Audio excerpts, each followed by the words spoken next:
Hi everyone! Thanks for tuning in to the NUS Nursing Research Podcast series where we feature the latest works of our brightest minds. I'm Dr. Jocelyn Chew, a research fellow at the Alice Lee Centre for Nursing Studies.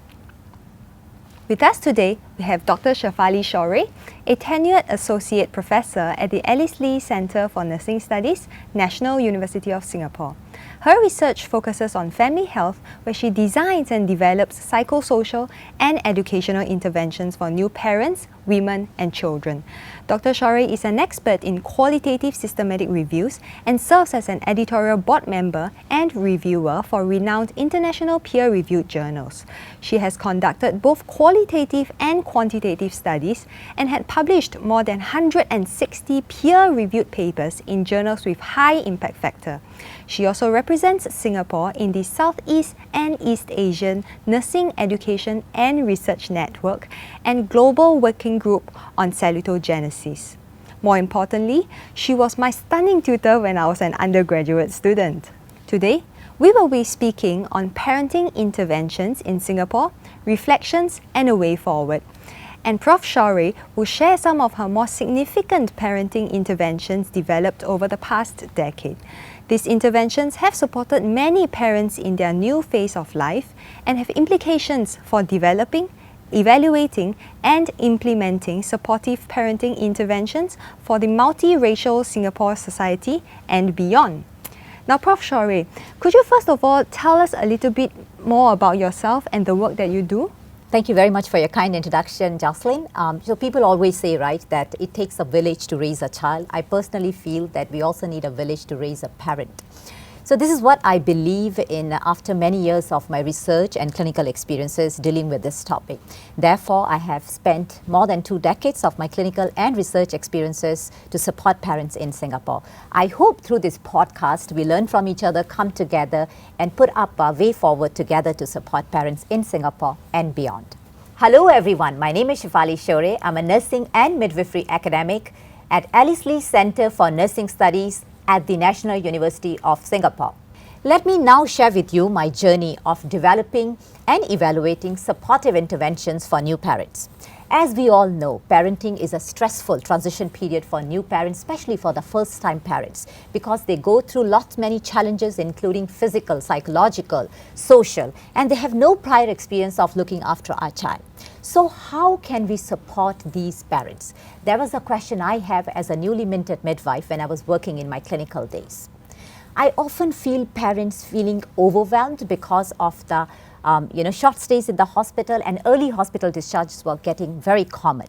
Though in Singapore, we were giving and doing our best to support these parents with the educational programs and all that. However, we had limited time to deal with these parents because of the rush of discharging these parents.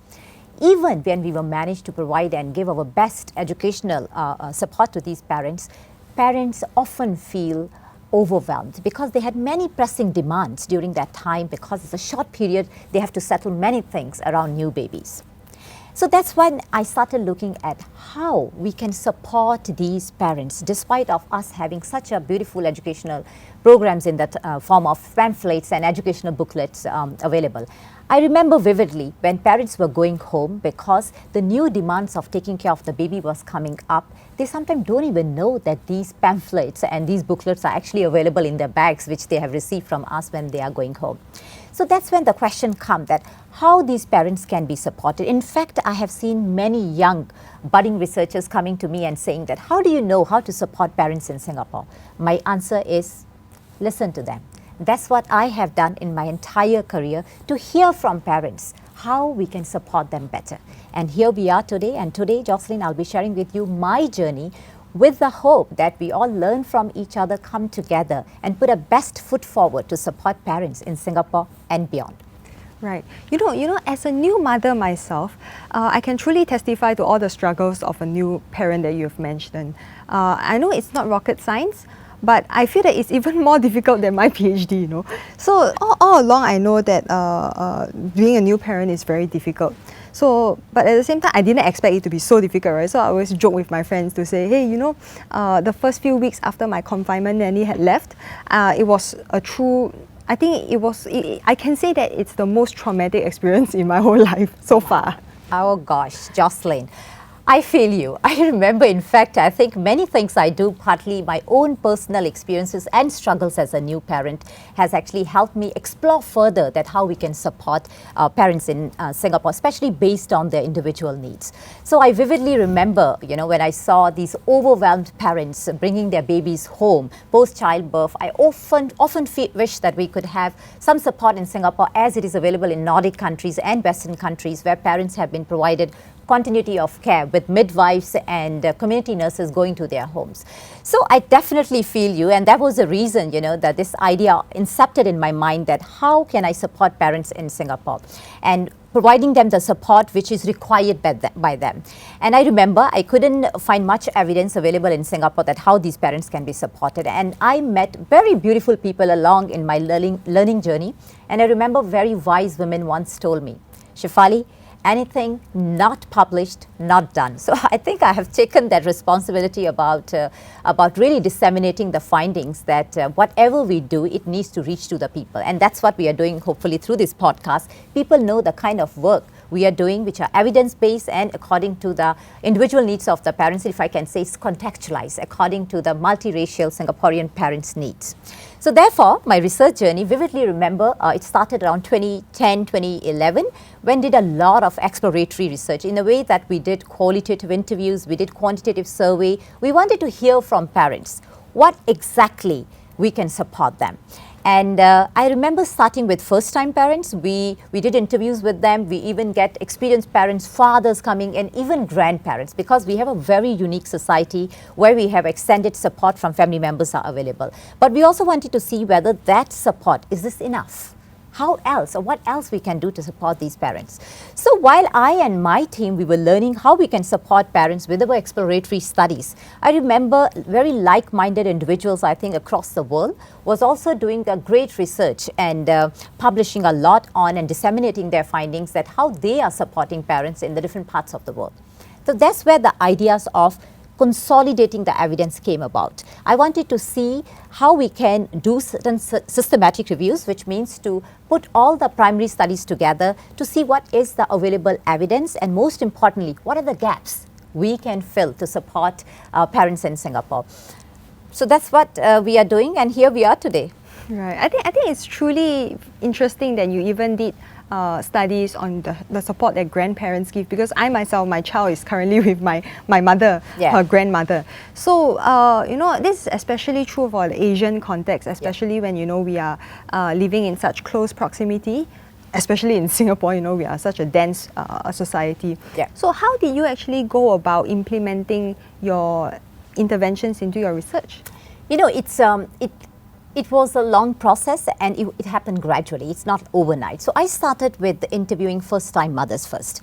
And then we found that, yes, they have a special needs, but experienced mothers, they have their own needs. For example, how they can assimilate the older child and the sibling. And then we also realized that actually fathers, they have very specific needs, especially in an Asian context, Jocelyn. I mean, I don't know, it was so shocking when I saw fathers coming along and saying these words, I'm sidelined. I am taken as a lamppost, because always the focus from us healthcare professionals as well as the family members around, it was on babies or mummies. And then we also said exactly what you said, that in Singapore we have a very unique infrastructure, and we are very blessed to have our extended family members, especially grandparents, supporting our kids.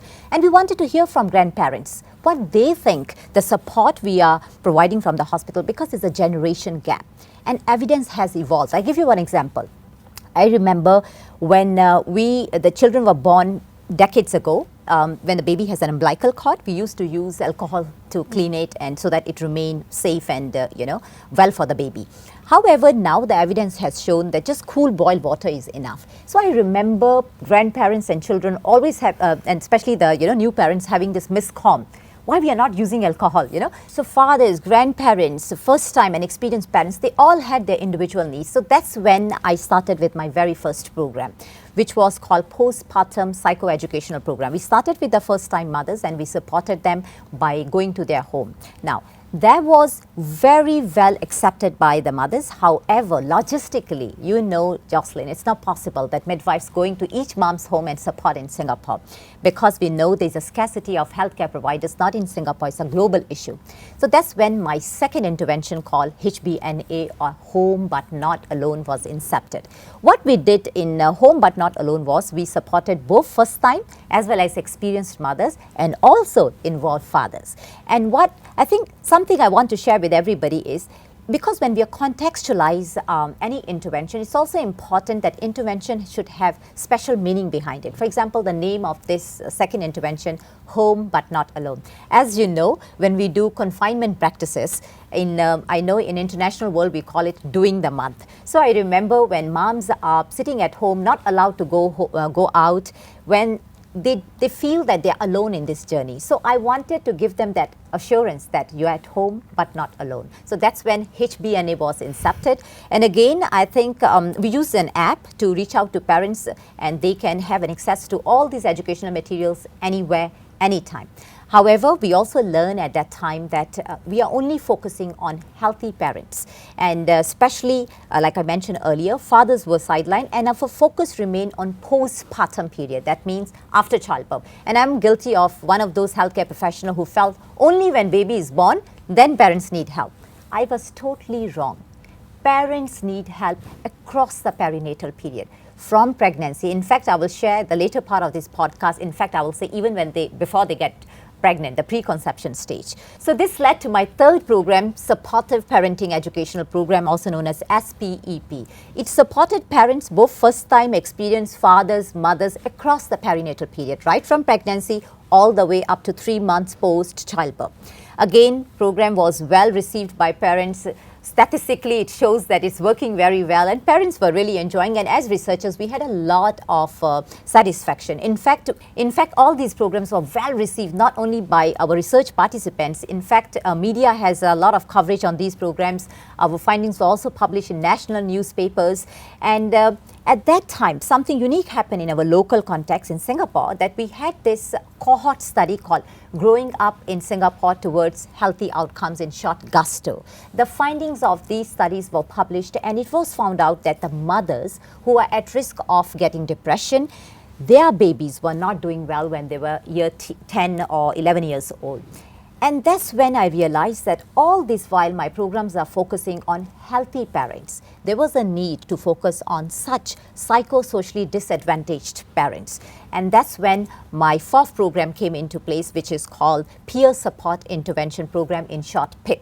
The uniqueness of this program was that we actually trained lay peer volunteers, which are parents themselves, those who have experienced such depressive symptoms in the past and they have overcome it. We wanted to create that hope for parents in Singapore, that if these parents can overcome such situations, so can they. So this peer support, I to the best of my knowledge, I think that was our program was the first one who have introduced peer support for maternity care. And again, it was very well received by people, and in fact, again, it was published in newspapers. And I vividly remember how beautifully sometimes things unfold, we don't even plan. So these peer support volunteers, they were actually paired with the mothers based on their ethnic backgrounds, or even if a parent has one child, we want the volunteer to have also one child. But what we didn't know, which only came out when some media people go and interviewed my peer volunteers, there was this mother who had a child with special needs. Happened so, which was again, it was just not planned, that our peer volunteer also had a special need child. So when they come together, the support they give to each other, it was mind-blowing, and in fact, many of them have forged very beautiful friendships. Until today, they are part of, each other's lives, and also part of my other subsequent projects. So what I want to share with you is, Jocelyn, sometimes we plan things to the best of our ability, but we don't know how it's going to, unfold and can give us even better results. So I think we need to continue to learn and relearn and work on our prior experiences and to make our next projects better. And I personally believe no project is perfect. There's always limitations. All we need to have is continued lifelong learning mindset. Right. I think it's wonderful that you're helping so many parents with your research work.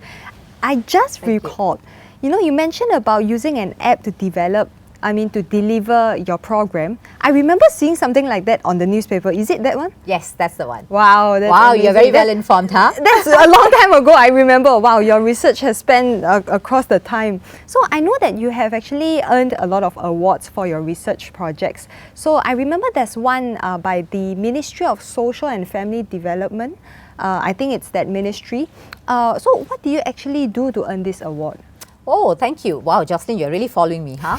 Yeah, so there's MSF. I received an award called Friends of MSF. Again, I don't know what is the criteria for that award. All I knew was I was just doing what I like the best, supporting parents in Singapore. So award just came by. But I think what I remember is the most beautiful thing for me was that when my studies findings were published in newspaper, I was actually contacted by MSF. And they wanted me to support the parent, and especially during COVID-19, when routine visits to the hospitals were stopped. I was asked by MSF through their Family for Life Facebook page to support Singaporean parents with my educational sessions. And you know, as a researcher, I always wanted my findings to go beyond publications and being translated to the clinical areas or community.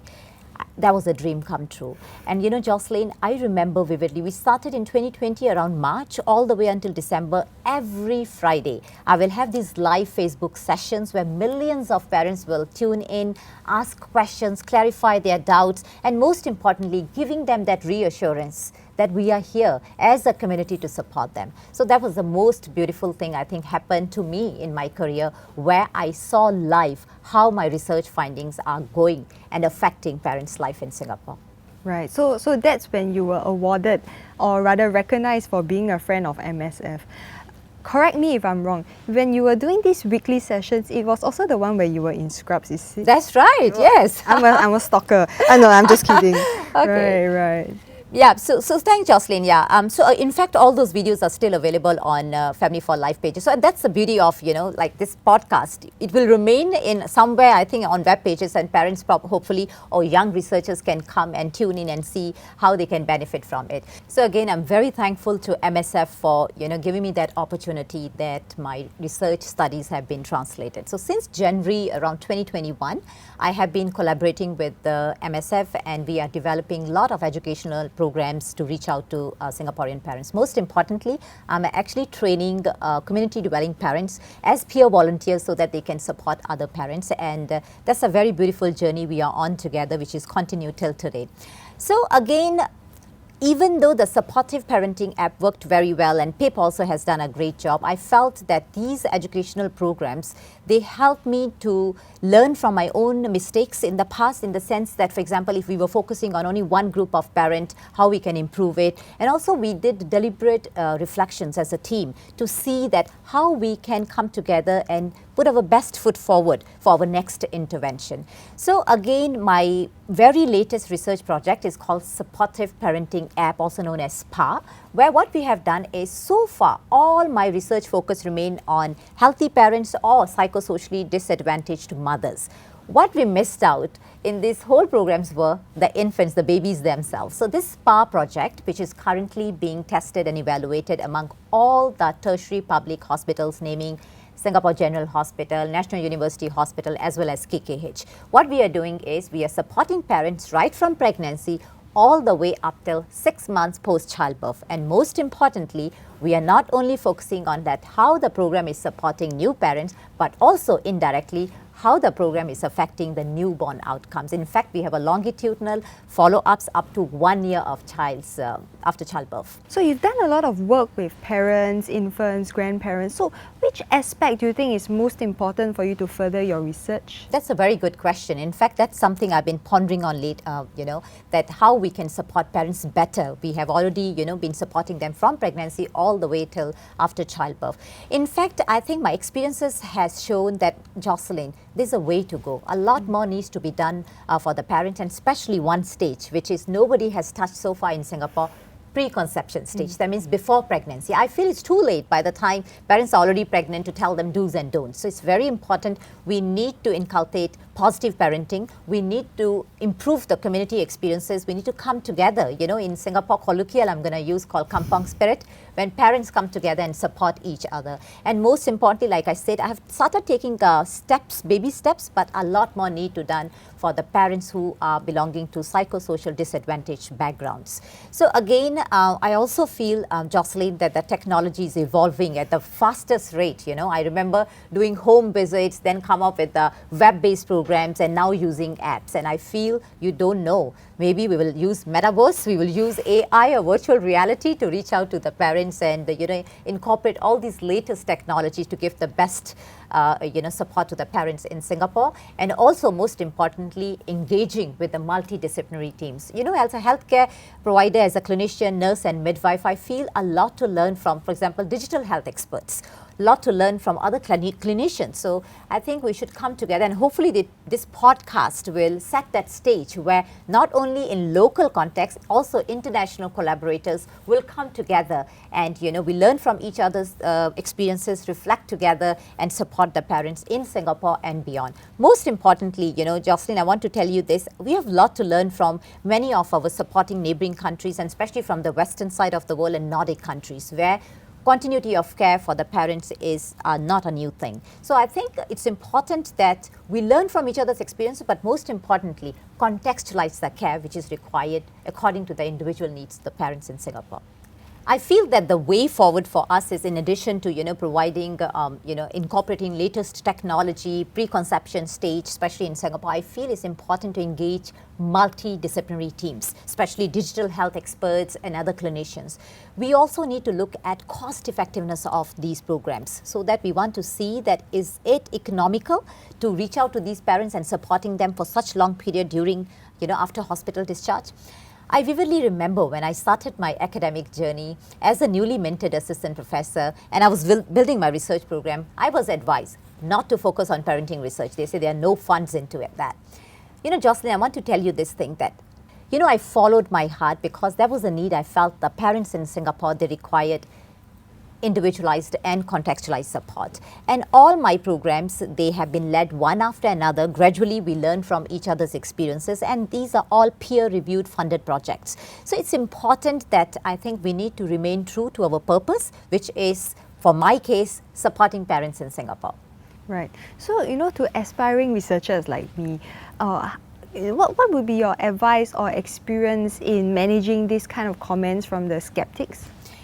I feel you, Jocelyn, and I know it's not easy, yes, and people will have certain ways, and they're all, I think, coming in with good intentions. Probably they have experiences, they see probably such parenting research or anything doesn't work, and then they will give you, some advices. I think what important thing you need to know, like I mentioned earlier, first remain true to your purpose, and also knowing what is going on. Like for myself, it was my clinical experience. If it also the evidence, whether it's my primary research among parents in Singapore, even secondary research where we did systematic reviews, and I realized that there is a market, there is a need where parents need to be supported. And I strongly believe that, any door which is closed, you need to knock. Knock, it will be open, right? I'm excited about the future and hope we can continue to learn from others and collaborate so that we can support new parents with our evidence-based educational programs and provide best and healthy start to the newborns who are the future of our society.